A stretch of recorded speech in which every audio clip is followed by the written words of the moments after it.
বছর ঘুরলেই রাজ্যে বিধানসভা নির্বাচন। ইতিমধ্যেই প্রতিটি রাজনৈতিক দলই ঘর গোছাতে শুরু করে দিয়েছে। তার মধ্যে দলবদলের রাজনীতি জোর কদমে চলছে। 26-এর ভোটের আগে বিজেপির জেলা কমিটি ঘোষণার পর থেকেই দলে ভাঙন এবং অসন্তোষের ছবি সামনে এসেছে। তা আবারও প্রমাণ করছে রাজনৈতিক সংগঠনের ভেতরকার গোষ্ঠীদ্বন্দ্ব কতটা প্রকোপ। সদ্য রাজ্য বিজেপি নেতৃত্ব নতুন জেলা কমিটি ঘোষণা করেছে।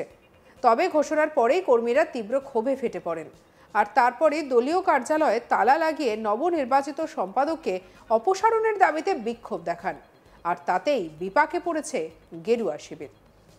বিজেপির বাঁকুড়া সাংগঠনিক জেলায় জেলা কমিটি গঠনের পর মঙ্গলবার জেলা কমিটির নাম ঘোষণা করা হয়।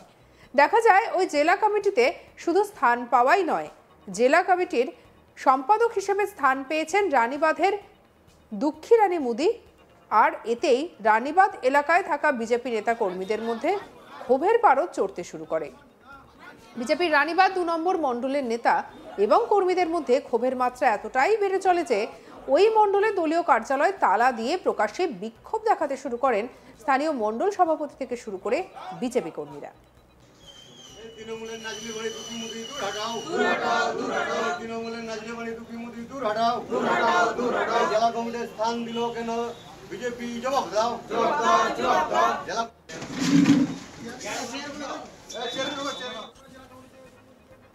বিক্ষোভকারীদের দাবি, দুঃখী রানী মুদি আগে বিজেপি করলেও 2021-এর বিধানসভা নির্বাচনে দল ধরাশায়ী হওয়ার পর তৃণমূলের পতাকা ধরে বিজয় মিছিলে অংশ নিয়েছিলেন। তৃণমূলে যোগ দেওয়া সেই দুঃখী রানী মুদিকেই ফের বিজেপির জেলা সম্পাদক পদে বসানো হয়েছে। বিক্ষোভকারী বিজেপি নেতাকর্মীদের দাবি, অবিলম্বে দুঃখী রানী মুদিকে ওই পদ থেকে অপসারণ না করা পর্যন্ত রানীবাঁধ 2 নম্বর মণ্ডলের দলীয় কার্যালয় শুধু বন্ধই থাকবে তাই নয়, ওই মণ্ডলে দলের সমস্ত সাংগঠনিক কাজ বন্ধ থাকবে। বিষয়টি তারা লিখিতভাবে জেলা নেতৃত্বকেও জানিয়েছে বলে দাবি করেছেন বিক্ষোভকারীরা। অন্যদিকে দুঃখী রানী মুদি তৃণমূলে যোগদান করার কথা পরোক্ষে স্বীকার করে নিয়েছেন। তবে তার দাবি, 2021-এর নির্বাচনে রানীবাঁধ বিধানসভায় তৃণমূল জয়লাভ করার পর তাকে আক্রমণ করা হয়েছিল।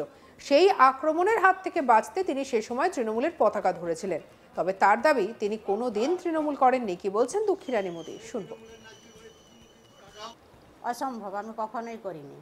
আমার একটা সম্পত্তির কারণে, কিছু পারিবারিক ঝামেলার কারণে আমাকে খুব ওই 2 তারিখে মারধর করেছিল, মানে 21-এর পরে রেজাল্টের পরের দিনে। যার কারণে আমি নিজের বাঁচার তাগিদে আমি ঝান্ডাটি ওদের সেই দিনটা শুধু ধরেছিলাম। এটা সবাই জানে। আমাদের সুভাষ সরকার মহাশয় এসেছিলেন 21-এর ওই যেটা রেজাল্ট হলো, রেজাল্টের পরে। আমি টিএমসির ঝান্ডা ধরেছি, কিন্তু আমি সেই দিনেই ধরে তারপরের দিনই আমি সবাইকে জানিয়েছি যে আমার পারিবারিক এরকম একটা মানে মারার জন্য আমাদের এখানে পাড়ার মহিলারা মানে রুখে এসেছে।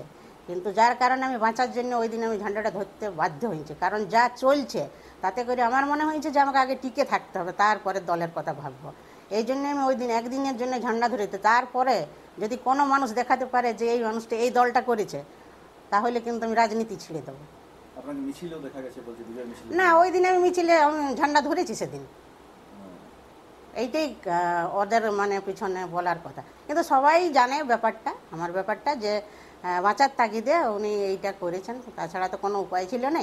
এখন বিরোধী দল যেভাবে উঠে পড়ে লেগেছে, শাসক দল, তাতে করে আগে তো বাঁচতে হবে। যদি আমি সেদিনে যদি মরেই যেতাম, কিন্তু আমি লড়াইটা করতাম কিভাবে? আর যার কারণ আমার এখানে একটা বিশাল আমার জমি নিয়ে মানে জোর জবরদস্তি করে ওরা এখানে করতে চাইছে, মানে দখল করতে চাইছে আমার কেনা জমি। সেই জমিটার কারণেই ওরা মানে পাড়ার যারা বাধ্য হয়। হ্যাঁ, যখনই আমি ধরি তখনই একদম আমার পাড়া পুরোটা মানে একদম চুপ হয়ে গেল যে এ সব পারে। তো বাঁচার জন্য আমাকে লড়াই করতে, আমরা ভেবে দেখলাম যে লড়াই করতে গেলে আমি কিভাবে বাঁচবো সেটা আগে দেখি, তারপর আমি লড়াই করবো। আগে তো আমি টিকে থাকতে হবে। এই যে বিজেপির মন্ডল কমিটি ক্ষোভ দেখাচ্ছে, আপনার সেই ক্ষোভটাকে কিভাবে প্রশমিত করবেন? ক্ষোভ কেউ দেখায়নি। একটাই এখানকার মানুষ ছিল, প্রাক্তন যে অভিজিৎ মণ্ডল ছিল, উনি বাজে ভাষায় করে। এমনকি ওই মিটিং এবার হয়েছিল ওই এখানে আমাদের রায়পুরে, ওই মিটিংয়ে কিন্তু আমাদেরকে কিছুতেই যেতে দেয় নাই। আর খুব করছিল, অনেকেই পার্টির লোককে নেশা খেয়ে করে।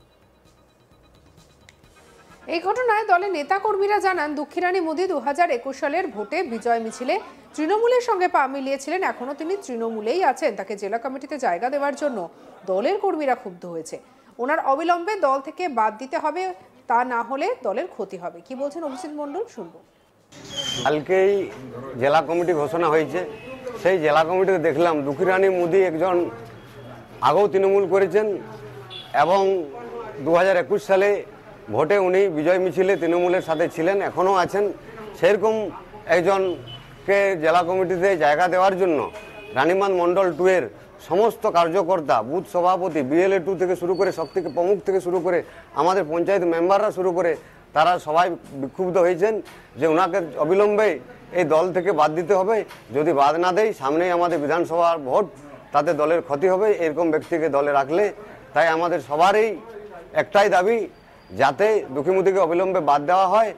যতদিন না বাদ দেওয়া হবে ততদিন আমাদের কার্যালয় এবং কর্মসূচি, ভারতীয় জনতা পার্টির সমস্ত কর্মসূচি বন্ধ থাকবে। যদি জেলা সঠিক ব্যবস্থা না নেই, এই আবেদন সবারই মুখে আমি শুনছি। প্রত্যেক রাউতড়া থেকে শুরু করে, বারিকুল থেকে শুরু করে, রানীমান থেকে শুরু করে, রুদুলা থেকে শুরু করে সবারই একই দাবি যে উনি এখন কি তৃণমূলের কি পদে আছেন? উনি দেখুন কি পদ আছে, তৃণমূলের তো অনেক পদ, আমাদের সেটা জানা নেই। তবে আমরা যতটুকু দেখেছি, আপনারাও দেখেছেন হোয়াটসঅ্যাপে, ফেসবুকে উনি কিভাবে নাচানাচি করেছেন তৃণমূলে যেয়ে, এবং আমাদের অনেক কর্মীকে তৃণমূলে যাওয়ার জন্য উনি প্রস্তাব দিয়েছেন। এই যে যারা দিদি আছেন, অমিতা দি, ওনাকেও ফোন করেছিলেন যে বিজেপি করে কি হবে, চলে এসো তৃণমূলে, বলেছি কিনা দিদি? তৃণমূল দুঃখীরানী মোদীকে তৃণমূলী বলে মানতে নারাজ। তৃণমূলের কটাক্ষ, বিজেপি এখন লোক না পেয়ে যাকে তাকে ধরে পদ দিয়ে দিচ্ছে, তার ফলে এমন ঘটনা ঘটছে। কি বলছেন চিত্তরঞ্জন মাহাতো, শুনবো। তৃণমূল কংগ্রেস করতে গেলে দম লাগে, আর তৃণমূল কংগ্রেস হচ্ছে সত্যিকারের রাজনীতির বেসের উপর দাঁড়িয়ে মমতা বন্দ্যোপাধ্যায়ের উন্নয়ন গ্রামে গঞ্জে পৌঁছে দেওয়া যে সমস্ত মুখপাত্র বা দলীয় কর্মী সমর্থক আছে তারাই যথেষ্ট। দুঃখীরানী মোদী আমাদের দলের আগেও ছিল না। দুঃখীরানী মোদী আমাদের তৃণমূল কংগ্রেসের কোনো কর্মী সংগঠনের মধ্যে নেই। তো এই বিজেপি ওনারা বলছেন, বিজেপির যারা নেতৃত্ব আছেন মণ্ডল, তারা বলছেন যে তিনি তৃণমূল করেন এবং মিছিলে হেঁটেছেন আপনারা। দেখুন, 2021 বিধানসভা নির্বাচনে যখন আমরা জয়লাভ করি, সারা পশ্চিমবাংলায় মিষ্টির প্যাকেট নিয়ে অভিনন্দন জানাতে তিনি এসেছিলেন। কিন্তু তাই বলে আমাদের দলের কর্মী হিসাবে নয়। আমরা কে বিজেপি, এই জঙ্গলমহলে বিজেপির অস্তিত্ব আছে? আপনারা নিজেরা দেখুন না, এই যে 119টা বুথ আছে রানীগঞ্জ ব্লকের, 119টা কর্মী যদি বিজেপির কেউ দেখাতে পারে তাহলে বলবো বিজেপি আছে। বিজেপি নেই, সবাই তো তৃণমূল কর্মী হিসাবে।